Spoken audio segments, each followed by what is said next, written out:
What is up, everybody? Welcome back to Eclectic Beard Reactions. This go around, we've got the truth about bagpipes.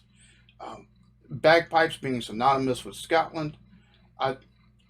Somebody said, hey, take a look at the history of bagpipes. And I was like, hey, that sounds like an awesome plan to me. I love to learn. So, yeah, that's exactly what we're going to do here. So before we go any further, like, subscribe, and notification bell. Let's get into it.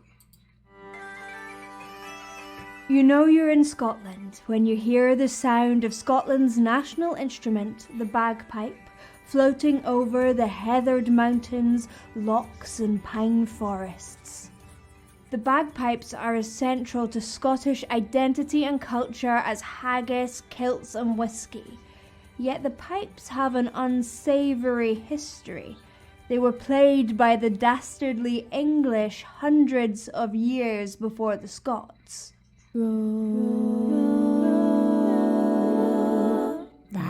Before you feel like I am entirely ripping apart Scottish culture, let's talk about the history of the bagpipes. It's speculated that the bagpipes came about as far back as ancient Egypt. I've read about an ancient Egyptian carving which shows a street musician holding under his left arm what seems to be a bagpipe. I wonder if that street musician was getting like coins thrown into a hat like they do these days. Just, asking for a friend and all that. But it's interesting that the bagpipes, there's carvings or, the hieroglyphics and stuff like that that date that far back, or at least the first time something that resembles bagpipes is actually recorded. Apologies again if there's jump cuts. Pollen, pet dander, and with the shedding because of spring and stuff like that, it's making for allergies. So, but yeah, it's interesting, like how far back sometimes you can trace things. Like I was saying, that being the first time something that resembles bagpipes taken and showing up in recorded history, possibly. I mean, that's pretty old. But I can't find a picture of it anywhere. But in my research, I did come across a picture that matched this description of a carving from the Hittite Empire that was around at the same time as the Egyptians, but was in Turkey. The Hittite did a lot of trade with the Egyptians, so that speculation that it came from the Egyptians may be right, and they may have traded it. However, the Hittite were great inventors and were known for their fast chariots, so they could have just invented it themselves. It is widely thought that the bagpipe, whether an Egyptian or a Hittite invention, was then passed on to the Greeks, who then passed it on to the Romans. And that is where the first written records of the pipes came from. It's written that Emperor Nero of the ancient Romans could play the pipe both by means of his lips and by tucking a skin beneath his armpit. And here comes the first piece of blasphemous history in the form of the legend of Caesar's bagpipes in the conquest of Britain. The story tells that Caesar, in an effort to keep Roman casualties to a minimum, decided to ambush the Celts. He did this by asking all his pipers to hide and at the pre-arranged signal, all play at once. The Celtic horses bolted through their riders and the Roman army rushed in. Now that's interesting because, like I said, or like I said at the beginning, like she even said, they're synonymous with Scotland. Trace them back to like Egypt or the ancient Hittite Empire, and then again recorded history with the Roman Empire. And then their conquest of Britain, that it be used actually to take, in battles in that manner, like that's, because I can imagine that, that'd be a foreign sound to the horses. So it makes sense, though the riders and bolt, and it'd just be, bedlam on the battlefield, basically. That's fascinating. Absolutely fascinating. The Romans used the original pipe band against the Celts. Legend says that when the Britons realized what had happened, they believed that the instrument had magical qualities. Hearing this, the English then copied it from the Romans. And in fact, there is an archaeological find at Tewkesbury Abbey in Gloucestershire showing a small altar from the 2nd century AD depicting a figure playing an early type of bagpipe. So perhaps it was worshipped. Although this is all myth, it is clear that the bagpipes became popular in Britain after the Roman invasion. See, she said it might be, talking about it being all myth or whatever, at least as far as worshiping the bagpipes and stuff like that, just from that statue. It's funny because a lot of myths, they have some truth somewhere there taken embedded in it. It's just everything that grows out from that is kind of, how we take and get to where we get with myths. In the 4th or 5th century. In fact, England became the centre of the bagpiping world, with Worcestershire, Nottinghamshire and Lancashire producing noted pipers, and areas such as Cornwall, Northumberland, Lancashire and Lincolnshire making their own types of bagpipe. Strong evidence indicates that the Irish got their bagpipes from Anglo-Norman invading armies, while the Gaul Celts in France had at least 7 types of bagpipes, which they also got from the Romans. The earliest evidence of a pipe in Scotland is from St Martin's Cross in Iona from 1750 AD, but looking at it, it's a little of a stretch to say it's definitely a bagpipe.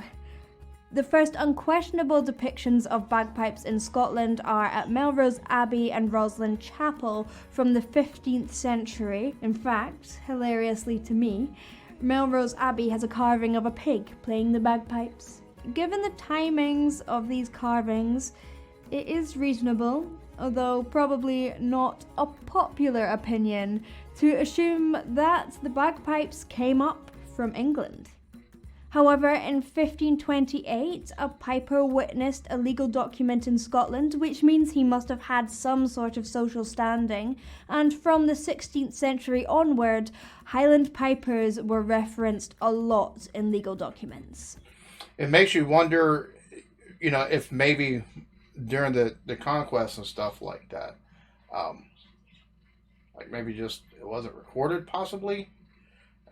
But I mean, it's still fascinating to take and think because it's so, like, they're just, like, the national instrument of, Scotland. Like I said, they're synonymous. I think of Scotland, the first thing I think of is, be honest with you, is like bagpipes with that and Scotch whiskey, but still. So this is, wow, because you would think with the way things are presented, that's where they originated from, is Scotland. So to take and watch this is just, it's like, oh wow, pretty interesting. In the Scottish Lowlands, pipers became a regular part of travelling bands of musicians, performing at weddings and fairs, and soon taking over the harpist as the musician of choice. Whereas in the Highlands, pipers occupied a more serious position in society. The instrument became more associated with war, replacing trumpets to inspire Highlanders into battle. By the 18th century, the bagpipe... Real quick, sorry to take and actually stop this where I did, but that right there, see, in my opinion, it would be more inspiring to see something like that and take and see somebody with a set of see somebody on the drums taking and drumming for cadence and stuff like that, or drumming, trying to drum something to take and boost morale, something like that. Played by somebody very skilled, taking boost up not only your adrenaline level and take and get you hyped up for the upcoming battle, but also probably more distinct and cut through whatever sounds might be happening on the battlefield if they're playing and haven't been shot down. That's just, I could see how that could be way more inspiring. Inspire Highlanders into battle. By the 18th century, the bagpipe had become a symbol of Scottish national belonging, becoming linked to the Jacobite movement and then the Jacobite rebellion, where Catholic Charles Stuart, otherwise known as Bonnie Prince Charlie, tried to take the throne from Protestant James II of Scotland, otherwise known as James IV of England. Bonus fact, Bonnie Prince Charlie did not take the throne and fled over the sea to France. The song My Bonnie Lies Over the Ocean was written and sung by the Jacobites, who could pass it off as a love song in front of the enemies of Bonnie Prince Charlie. That's interesting. Did not know that. Huh. But it's funny being able to take and actually sing something about, the guy that you supported almost as a love song. That's kind of,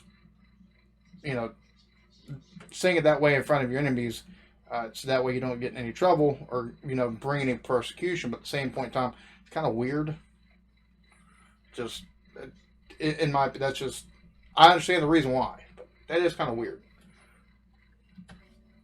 In 1746, the Disarming Act came in to curtail Jacobitism and bring peace to the Highlands. It banned some people in Scotland from having warlike weapons unless authorised. 2 years later, Highland dress, including tartan, was banned, and a piper called James Reid was sentenced to death by hanging for treason for taking part in the Jacobite rebellion. There is a myth that during this time the bagpipes were banned and that James Reid was hanged for being a piper. However, the bagpipes were never forbidden and James Reid was hanged but for his part in the rebellion, not for his profession. It is interesting to note that bagpipes have been banned, but not in Scotland, in Poland during the Second World War. Nazis, threatened by the Polish national identity represented by the bagpipes, ordered Polish people not to play their version. The bagpipe has a vast family. That's crazy. They would take and actually ban the playing of bagpipes like that. I mean, you're going into wartime trying to take into that all makes strategic sense and stuff, but I wonder how well that worked. Family, with most countries from Macedonia to Libya to Spain to Serbia to Finland having their own variety. Although the Scottish bagpipe is part of this vast family, it's developed its own unique sound and music through centuries of piping families' work and dedication to the art. And its music has become well known worldwide, mostly down to Scotland's famous Highland regiments and the expansion of the British Empire. In fact, many Commonwealth and ex-Commonwealth nations swap their indigenous bagpipes for the Great Highland Bagpipe in military events. Thus, the world's biggest producer of the instrument is actually Pakistan. The bagpipe's popularity was also... That's another interesting factoid. You would think it would be Scotland, but it's Pakistan. That's, learn something new, which I'm learning all kind of new stuff today, which, hey, I love to learn, so that's a perk. Also boosted with Scottish pipers being military trained in the First and Second World Wars. This coincided with the decline in traditional bagpipes throughout Europe, which came about because of the rise of classical instruments and later the gramophone and radio. And this popularity has been boosted even further in recent years with a resurgence in folk music, even combining bagpipes and rock music in a new genre called bag rock. Okay, I officially have to look for and react to bag rock because that sounds awesome. It's got to be better than the crap that's on the radio. Go check out the Red Hot Chili Peppers, they are so much fun. But all this got me thinking, if bagpipes aren't actually Scottish, how much of our cultural identity is what we initially thought? Is our cultural identity defined by who wins the wars, the Romans or the British Empire? What do you think? Where are you from and what defines your culture and your culture's music? Don't get me wrong, I love bagpipes and I love Scottish music.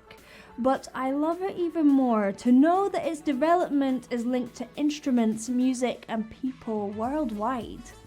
That my Scottish upbringing means I'm part of an even more incredible world culture with diverse people and diverse bagpipes. I realize that world culture and local culture will shift and change just as it did in Roman times, or with the Jacobites, or with the invention of bag rock. It reminds me that we can try and be as divided as we want, but even something of specific cultural significance wouldn't have come about if it wasn't for a greater world culture. So, wherever we're from, let's not exclude others because of the differences. Let's celebrate what distinct and different cultures have to offer to the world. Let's celebrate diversity. I like that video. Thanks for watching. Okay, so we'll stop there. She's going to take and give her ending, which, like, I'm going to take and put the link for her channel and for the video itself in the description. And I'll take and pin it in a comment. Very awesome video. Like, you would think just because of the way bagpipes are tied to Scotland in public consciousness, that's where bagpipes originate from, is Scotland. But seeing that they actually be recorded back to the Egyptian Empire and possibly even the Hittite Empire, and then to Rome, and then, you know, introduced to the through the conquest of Britain itself by the Romans. It's interesting how even with that they've got their own. They've been around for a while, and everybody has their own take on them. But even, like she said, a lot of military, a lot of countries' militaries, or even Commonwealth countries whose militaries, or former Commonwealth militaries, they've adopted the Highland bagpipe. So even with these multiple different kinds of bagpipes, the Highland bagpipes are the most recognizable out of all of them, it seems, and apparently the most adopted, which is, it's pretty fascinating. Awesome video. This was, wow, that's well done.